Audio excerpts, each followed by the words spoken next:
Hi guys, ang sarap ng aking bibingka. Ayan. Breakfast ko ngayon ay bibingka with coffee.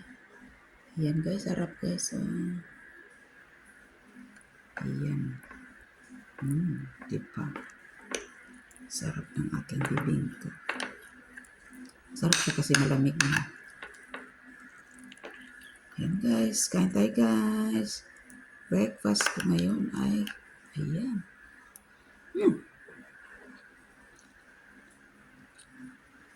Bibingka.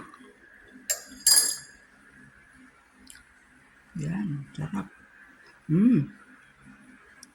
Yung ilalim niya ay makunat-kunat. Ang sarap. Kasi inano ko ito inano ko sa microwave. Yung tawag nun, sa oven. Kaya ganyan siya, sarap.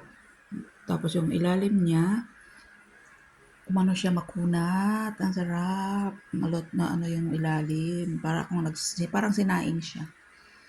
Sarap guys, kain tayo guys. Thank you for watching. God bless everyone. Bye!